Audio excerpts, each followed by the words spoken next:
સુરત બાદ હવે આણંદના બોરસદમાં school fee ન ભરી શકનારી વિદ્યાર્થીનીને વર્ગખંડ બહાર બેસાડવામાં આવી અને આ વખતનો ખુદ શાળાના શિક્ષિકાએ ટેલિફોનિક વાતચીતમાં સ્વીકાર કર્યો। બોરસદની સરસ્વતી સ્કૂલમાં શિક્ષણ વિભાગના નિયમોની જાણે કે એસી તેસી થતી હોય તેવી ઘટના બની।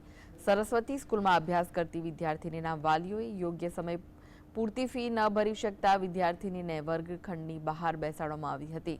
શાળાની શિક્ષિકાએ વાલી સાથે કરેલી વાતચીતનો ઓડિયો પણ સામે આવ્યો, જેમાં તે બાળકીને વર્ગની બહાર બેસાડતા હોવાનો ઇકરાર કર્યો। એટલું જ નહીં, સ્કૂલ સંચાલકોએ અડધી શૈક્ષણિક ફી બાકી હોવાથી બાળકીને સ્કૂલ ન મોકલવા માટે કહેતા હોવાનો પણ ઓડિયોમાં ઉલ્લેખ છે। વાલી ફેબ્રુઆરી મહિનાના અંતમાં ફી ભરવાની આજીજી કર્યા બાદ પણ શાળા સંચાલકો ન માનતા રાજકીય પીઠબળ ધરાવતા શિક્ષણ સંચાલકો સામે શિક્ષણ વિભાગ મામલો સાબિત થઈ રહ્યો હોવાની ચર્ચાઓ શરૂ થઈ છે।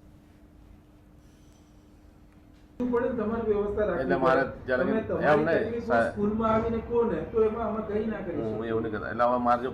ના થાય તો ના મોકલો છોકરીને, કારણ કે મને અત્યારે ના પાડી દીધી કાલે।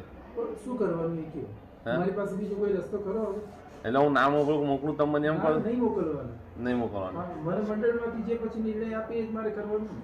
એવું નહીં સાહેબ, આજે રિક્વેસ્ટ છે કે આજે હું કહું છું કે એને લગીને ભરી દઈશ, કારણ કે એવું નહીં આજે અડધી તો ભરેલી જ નહીં ભરી એવું નહીં, અડધી એવું ના હોય। આજે વર્ષમાં તમને સંસ્થા 2 ટાઈમ